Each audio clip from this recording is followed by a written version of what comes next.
Hey, before you start the episode, if you're on YouTube or Rumble, like, subscribe, and hit that bell. You want to make a comment? Go for it. It's America. If you catch me on Spotify or Apple Podcasts, hit me with those 5 stars. I appreciate the support. Let's start the show. Welcome back to 369 Knowledge, where I dive deep into the ancient texts, mysteries, and stories that shaped humanity's understanding of the universe.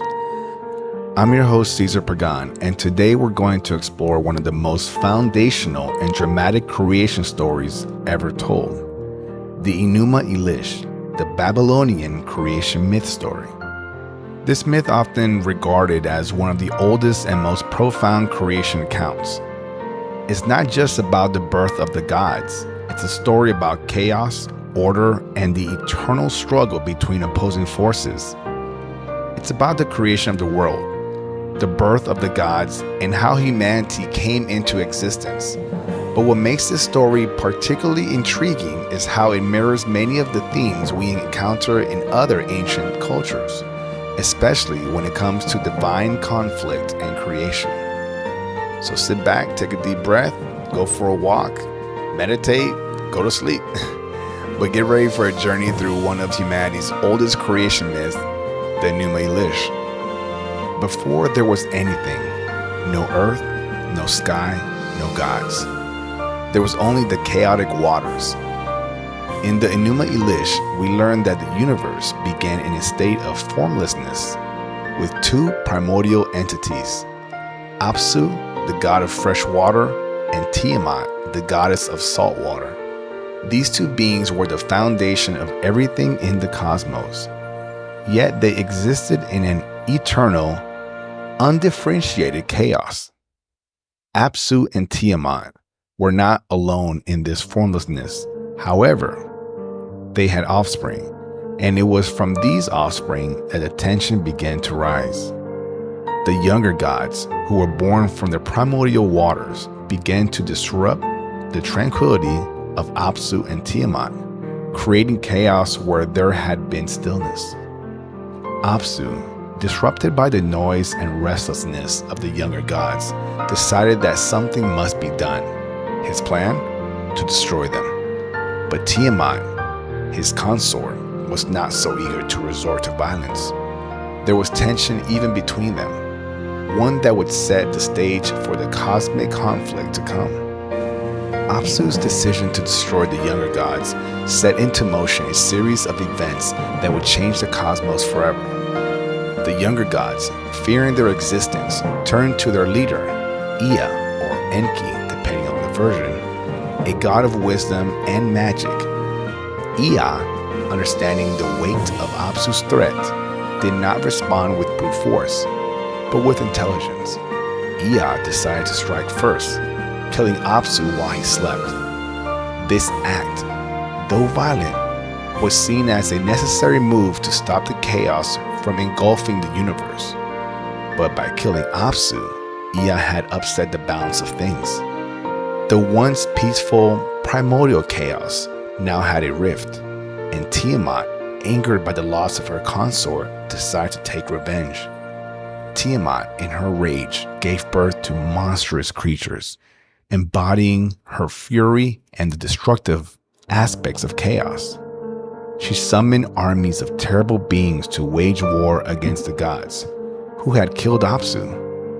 It was at this point that the gods began to realize that the fight for the universe's future was now in full force, a battle between order and chaos.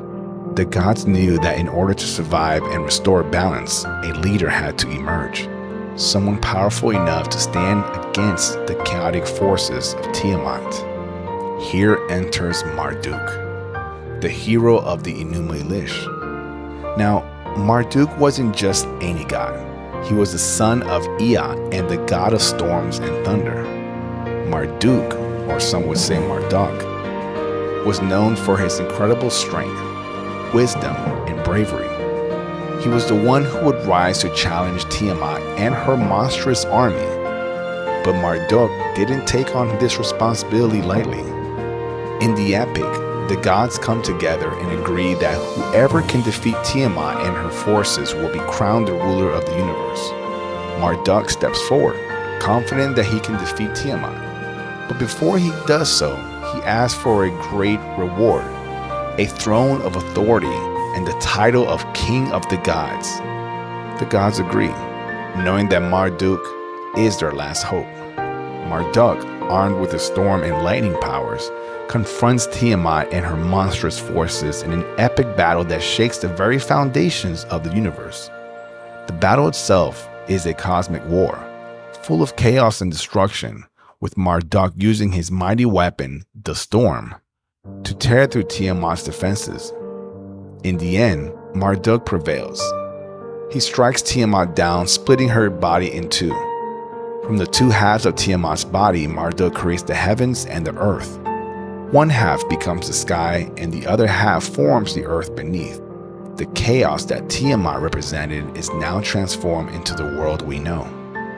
But the Enūma Eliš doesn't end with the creation of the earth and the heavens. After Marduk's victory, the gods celebrate, but there is still one last part of the prophecy to fulfill. Marduk, in his wisdom, decides to create humanity, not as an act of pure benevolence, but as a way to serve the gods. According to the myth, Marduk created humans from the blood of Enūma, Tiamat's general, who had been defeated in the battle. Enūma's blood was used to fashion the first humans, beings who were to serve the gods and maintain the cosmic order that Marduk had established. However, there's something profound in this act of creation. Even though humans were created to serve the gods, they also held within them the potential for greatness, for understanding the divine order of the universe. And as we know from other ancient texts, this idea of humans serving the gods is not necessarily a negative thing. It's about maintaining the balance and about ensuring that the chaos doesn't return to the universe. The Enūma Eliš is more than just an ancient creation myth. It's a narrative that mirrors the eternal struggle between order and chaos, the rise of heroes, and the transformative power of creation. It also speaks to the duality within all of us, the potential for destruction and creation, chaos and order, light and dark. In the story, Marduk's victory over Tiamat symbolizes the triumph of order over chaos, but also the wisdom to know when to act and when to create something new. Humanity's creation, born from the blood of a fallen leader, also reminds us of our connection to the divine and the chaos that shaped our world. It shows us that the universe is not a static entity. It is a battleground of forces, an ever-shifting dynamic of energy, and we, as humans, are part of that process, continuously shaping and being shaped by the forces that surround us. Thank you all for joining me on this deep dive into one of the oldest creation myths in human history, the Enūma Eliš. If you enjoyed this episode, make sure to subscribe and share with others who are interested in ancient stories and the mysteries of our world. And don't forget to leave a comment or a question. It's the best way for you to show your support and let me know that you want more of these 369 Knowledge Solos. Keep a lookout for my next solo podcast, where I will continue to explore the hidden knowledge that lies beyond our everyday understanding. And as always, continue to ask those questions. Don't be afraid to pull back the curtain and take a deeper look.